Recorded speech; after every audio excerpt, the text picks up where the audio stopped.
Hello students, आज हम पढ़ रहे हैं क्लास 8 जियोग्राफी का चैप्टर 3 जिसका नाम है मिनरल एंड पावर रिसोर्सेज, खनिज और शक्ति संसाधन। तो सबसे पहले हम ये जानते हैं कि मिनरल और पावर होता क्या है, यानी कि खनिज और शक्ति।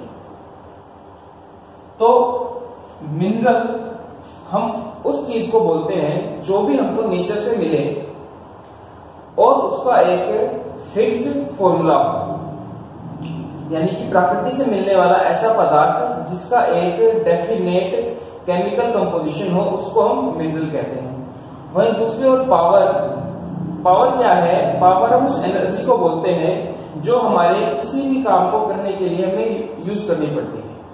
तो इस तरह हमें मिनरल और पावर के बारे में, यानी पावर रिसोर्सेज, जिनसे रिसोर्सेज हमको पावर मिलती है, उनके बारे में इस चैप्टर में पढ़ना है। तो शुरू करते हैं आप चैप्टर को मिनरल्स। तो मिनरल जो है हमारे दो टाइप के होते हैं। अब ये जो मिनरल है ये जमीन से नीचे से निकलते हैं और ये दो टाइप के होते हैं। पहला होता है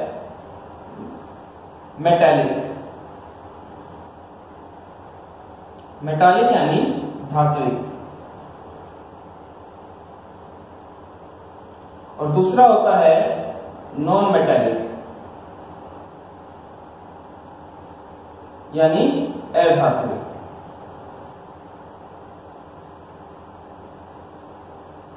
अब ये जो मेटालिक है इसमें भी दो टाइप आते हैं, जिसमें से पहला होता है फेरस और दूसरा होता है नॉन फेरस। फेरस जो शब्द है ये आयरन के लिए यूज होता है।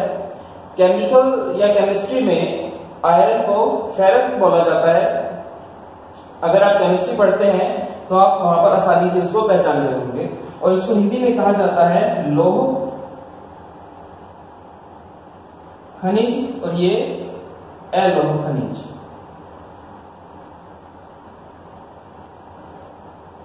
अगर हम इनके एग्जांपल्स की बात करें तो लोह में आता है, लोह नाम है तो साधारण सी बात है कि लोहा तो होगा ही, यानी आयरन। इसके अलावा मैग्नीज और निकल।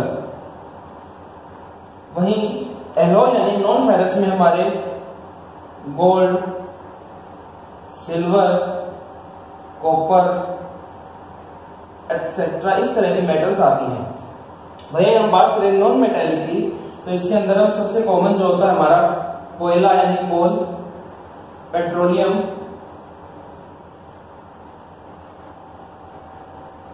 डायमंड,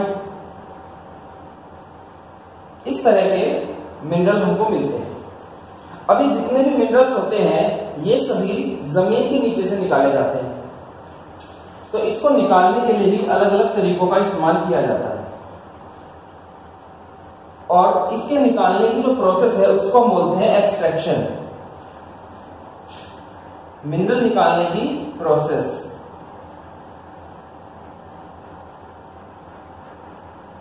तो एक्सट्रैक्शन तीन तरीके से की जाती है, जिसमें से पहला होता है हमारा, इसको कहा जाता है माइनिंग। माइनिंग यानी खनन। दूसरा होता है हमारा ड्रिलिंग यानी प्रवेधन, और तीसरा होता है क्वेरिंग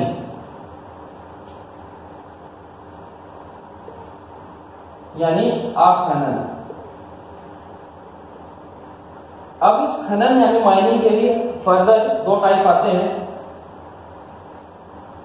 पहला होता है ओपन माइनिंग और दूसरा होता है शाफ्ट माइनिंग।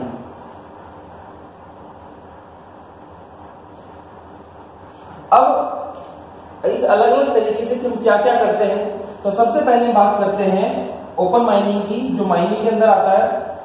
तो माइनिंग का मतलब है जो भी मिनरल है वो चट्टानों के नीचे हो और चट्टान को खोदकर हमें निकालना हो। तो उस ओपन माइनिंग में क्या करते हैं, जिस जमीन पर मिनरल है हम उस जमीन की ऊपर की जो सतह है उस पूरी सतह को ही बाहर निकाल देते हैं और फिर आसानी से मिनरल्स को निकाल लेते हैं। वहीं शाफ्ट माइनिंग में क्या होता है कि जो मिनरल हमारा है यानी खनिज जो है वो काफी गहराई में है और हमको एक कुआं बनाना पड़ता है, तो एक शाफ्ट यानी खान बनानी पड़ती है। तो जैसे हमने सुना होगा कि हीरे की खान या सोने की खान, उस तरह से खान बनानी पड़ती है और वो काफी गहराई में होती है, उसको वो कुआं भी बोलते हैं। और वहां से उसको इंग्लिश में शाफ्ट कहा जाता है और फिर वहां से माइनिंग करी जाती है। और प्रवेधन जो होता है यानी जो हमारी ड्रिलिंग है, इसके अंदर क्या करते हैं कि काफी जो गहराई में पेट्रोलियम या नेचुरल गैस यानी लिक्विड और गैस के रूप में जो हमारे मिनरल्स हैं उनको निकाला जाता है। तो छेद किया जाता है जमीन के अंदर और एक पाइपलाइन के थ्रू इनको बाहर निकाला जाता है। और क्वेरिंग बड़ा ही आसान मेथड है। कुछ मिनरल्स हमारी जमीन की सतह के ऊपर ही होते हैं, उनको तोड़ कर निकालने को क्वेरिंग बोलते हैं। तो इस तरह से ये मेटल्स ये मिनरल्स जो हैं जमीन में से निकाले जाते हैं। तो ये जो मिनरल्स हैं ये हमें कहां मिलते हैं इसके बारे में बात करते हैं। तो अब ये मिनरल्स हमें कहां मिलते हैं, तो मिनरल्स जो होते हैं वो चट्टानों के अंदर मिलते हैं। और जैसा कि आप अपनी पिछली क्लास में पढ़ चुके हो, चट्टानें 3 टाइप की होती हैं। एक होती है इग्नियस यानी आग्नेय चट्टानें, एक होती है मेटामॉर्फिक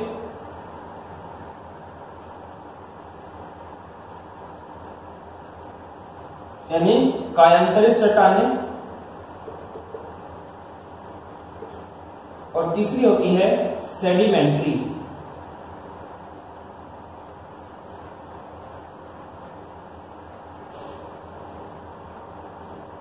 और सादी चट्टानें। तो 3 तरह की हमारी चट्टानें होती हैं जिसके अंदर हमारे खनिज और मिनरल्स मिलते हैं। लेकिन हमारी पृथ्वी कितनी बड़ी है और ये चट्टानें पूरी पृथ्वी पर अलग अलग जगह फैली हैं, तो अलग अलग तरह के मिनरल्स हमको अलग अलग जगह देखने को मिलते हैं। और पृथ्वी को जो हमारी जमीन है उसको हम 7 भागों में हमने उसे बांटा हुआ है, जिसको हम महाद्वीप बोलते हैं। तो हमारे इन 7 महाद्वीपों में अलग अलग जगह पर अलग अलग तरीके के मिनरल्स मिलते हैं। कुछ मिनरल्स सेम भी हैं और कुछ अलग भी हैं। तो सबसे पहले सबसे बड़े महाद्वीप से शुरू करते हैं जो होता है हमारा एशिया। तो एशिया के अंदर क्या क्या हमको मिलता है, तो सबसे ज्यादा यहाँ पर आयरन मिलता है, इसके बाद टिन, मैग्नीज यहाँ पर मिलता है,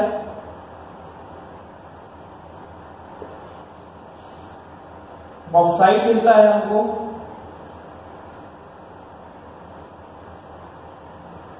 और कोयला मिलता है। इस तरह के मिनरल्स हमको एशिया के अंदर अच्छी मात्रा में मिलते हैं। इसके अलावा और भी कुछ मिनरल्स होते हैं जो कम मात्रा में उपलब्ध रहते हैं। इसके बाद हम चलते हैं यूरोप की तरफ।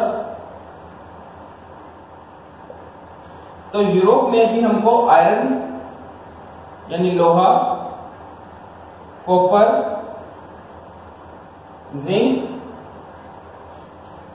इस तरह के मिनरल्स हमको आसानी से यूरोप में मिल जाते हैं।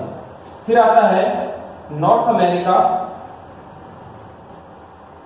तो नॉर्थ अमेरिका के अंदर गोल्ड काफी मिलता है, सिल्वर, कोल, पेट्रोलियम,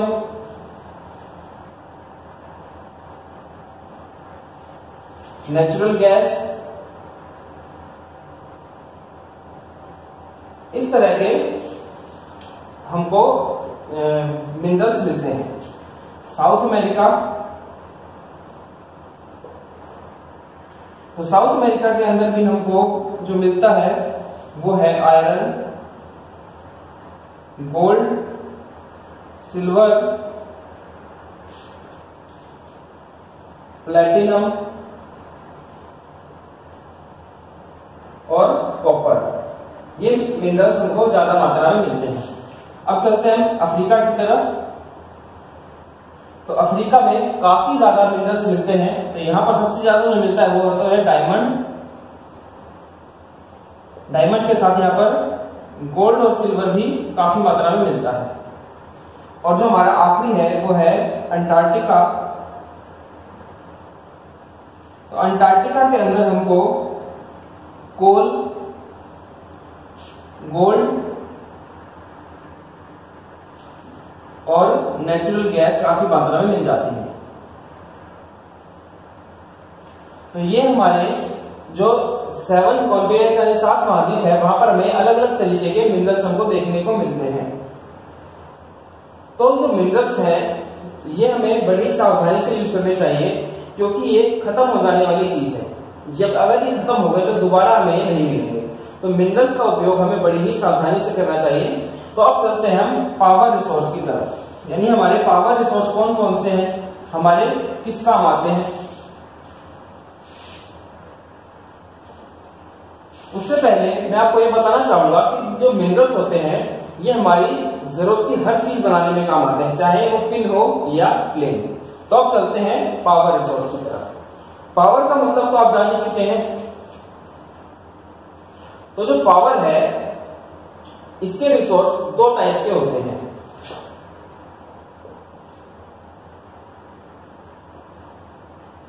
एक होता है कन्वेंशनल और दूसरा होता है नॉन कन्वेंशनल। कन्वेंशनल का मतलब होता है परंपरागत और नॉन कन्वेंशनल का मतलब गैर परंपरागत।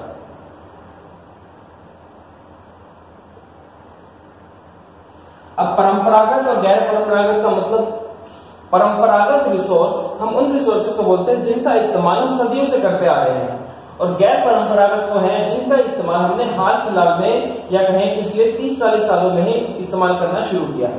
तो सबसे पहले हम जानते हैं परंपरागत रिसोर्सेज के बारे में। तो परंपरागत रिसोर्सेज में सबसे पहला हमारा आता है वुड, यानी लकड़ी।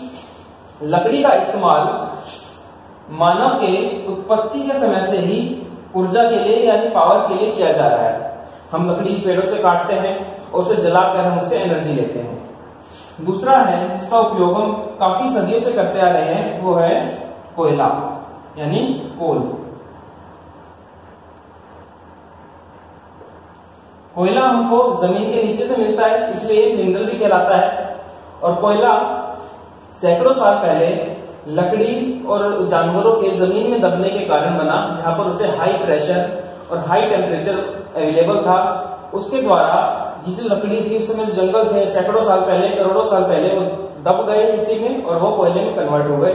कोयले का इस्तेमाल भी हम लोग एनर्जी के लिए कर रहे हैं, चाहे वो उससे बिजली बनानी हो या आग जलानी हो, उसके लिए। तीसरा है हमारा नेचुरल गैस,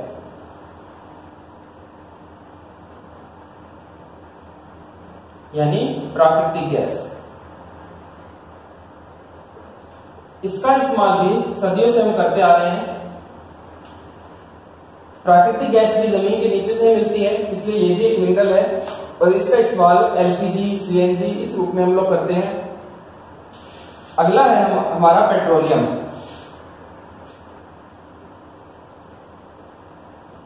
तो जो पेट्रोलियम है ये भी एक मिनरल है और पेट्रोलियम से काफी सारे प्रोडक्ट्स हमको मिलते हैं, जैसे कि पेट्रोल, डीजल,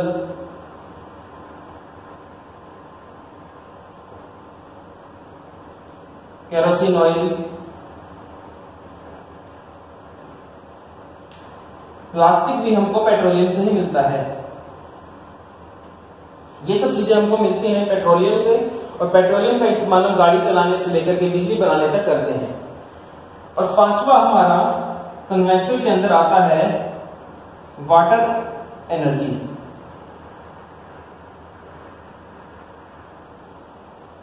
तो जो वाटर एनर्जी है इसका इस्तेमाल भी काफी समय से किया जा रहा है। वाटर एनर्जी को हम जल विद्युत भी कहते हैं। तो डैम के बारे में आप लोगों ने पहले भी पढ़ा हुआ है डैम में ऊपर पानी इकट्ठा किया जाता है, फिर उसको टरबाइन पर डालकर उससे बिजली बनाई जाती है। और डैम का इस्तेमाल सदियों पहले भी होता था, हालांकि तब बिजली नहीं बनाते थे, उसका इस्तेमाल सिंचाई या आटा पीसने के लिए किया जाता था। तो ये हमारे हैं कन्वेंशनल रिसोर्सेज, यानी परंपरागत रिसोर्सेज। अब देखते हैं नॉन कन्वेंशनल रिसोर्सेज को। तो सबसे पहले इसके अंदर हम यूज करते हैं सोलर एनर्जी, यानी सौर ऊर्जा। ये सौर ऊर्जा हमें सूरज से मिलती है और इसका इस्तेमाल पिछले कुछ 20 या 25 वर्षों में काफी ज्यादा होने लगा है। इससे हम सोलर कुकर के द्वारा खाना बना सकते हैं, सोलर वाटर हीटर से पानी गर्म कर सकते हैं और सोलर पैनल से बिजली भी बना सकते हैं। दूसरा हमारा आता है विंड एनर्जी,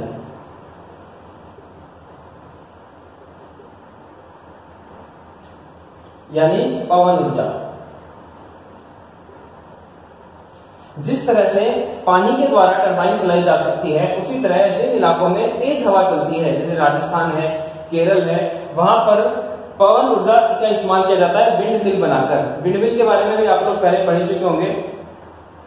बड़ी बड़ी से खंभों के ऊपर बड़े बड़े पंखे लगा दिए जाते हैं और हवा से वो लोग जब घूमते हैं तो उससे टरबाइन चलती है, बिजली बनाई जाती है। और इसका इस्तेमाल भी हम पिछले कुछ 50-60 सालों में ज्यादा कर रहे हैं, हालांकि पहले इसका इस्तेमाल आटा पीसने के लिए किया जाता था। फिर हमारा आता है न्यूक्लियर एनर्जी,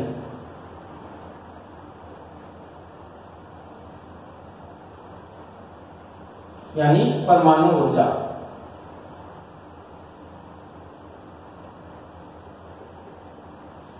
परमाणु ऊर्जा का एक बहुत बड़ा सोर्स है। इसके अंदर यूरेनियम या थोरियम जैसे मेटल्स को तोड़ दिया जाता है, यानी उसका जो एक एटम होता है उसको 2 भागों में तोड़ दिया जाता है और जब वो एटम टूटता है तो बहुत सारी एनर्जी निकलती है।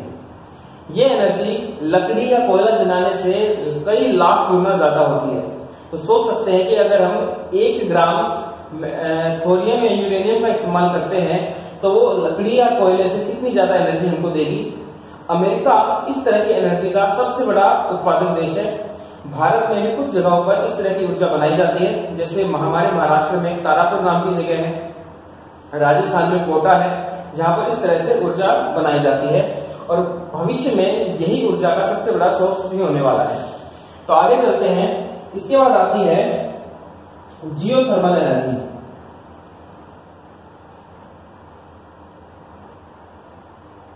यानी भूतापीय ऊर्जा।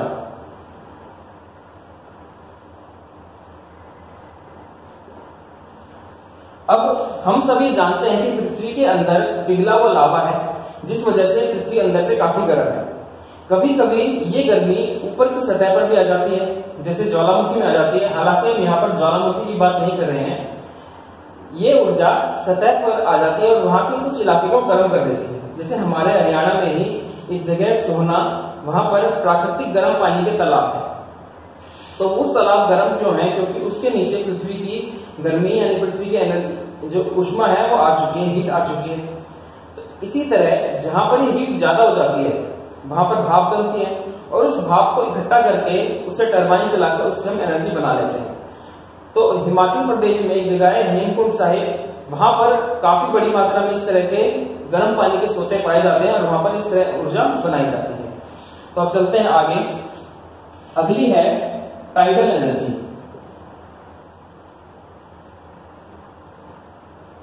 यानी ज्वारीय ऊर्जा।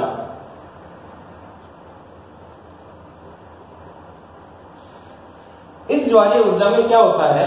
समुद्र में टाइड्स चलती हैं, लहरें चलती हैं। जब लहर आती है तो जिस जगह पर लहर बन रही है वहां पर एक टनल बना दी जाती है, जिससे लहर अंदर जाएगी और उस टनल में टरबाइन लगा दिया जाता है। तो जब भी लहर आती है वो टरबाइन को चलाते हुए आगे जाती है और जब पानी वापस आता है तब भी वो टरबाइन को घुमाता हुआ वापस जाता है। तो इससे वो टरबाइन लगातार चलती रहती है और ऊर्जा बन जाती है। और लास्ट टॉपिक हमारा आता है जो है बायोगैस। बायोगैस बनती है हमारे जो अपशिष्ट यानी खराब ऑर्गेनिक मैटर्स हैं, जैसे गली सड़ी पत्तियां, गोबर, और इस तरह के मटेरियल्स, उनको इकट्ठा कर लिया जाता है और ढक दिया जाता है, और उसके अंदर जो बैक्टीरिया मौजूद होता है वो बैक्टीरिया उस मटेरियल को खा जाता है और वहां पर एक गैस बनाता है जो बिल्कुल प्राकृतिक गैस की तरह ही होती है, उसे हम बायोगैस बोलते हैं। और इस बायोगैस का इस्तेमाल भी हाल के दिनों में काफी बढ़ रहा है। फिलहाल इसको खाना बनाने में इस्तेमाल किया जाता है। तो ये थे हमारे पावर रिसोर्सेज यानी शक्ति संसाधन। शक्ति के बारे में यानी पावर के बारे में और एनर्जी के बारे में बड़ी ही प्रसिद्ध बात है, जिसे कहा जाता है energy is neither be created nor be destroyed, यानी ना तो हम ऊर्जा को बना सकते हैं ना ऊर्जा को मिटा सकते हैं। ऊर्जा की बचत यानी एनर्जी की बचत ही उसे बनाने का एकमात्र साधन है। तो हमें एनर्जी को बड़े संभाल के यूज करना चाहिए, क्योंकि ये रिसोर्सेज अगर खत्म हो गए तो हम जीवित ही नहीं रह पाएंगे, कि हमारे लिए एनर्जी बहुत ज्यादा जरूरी है।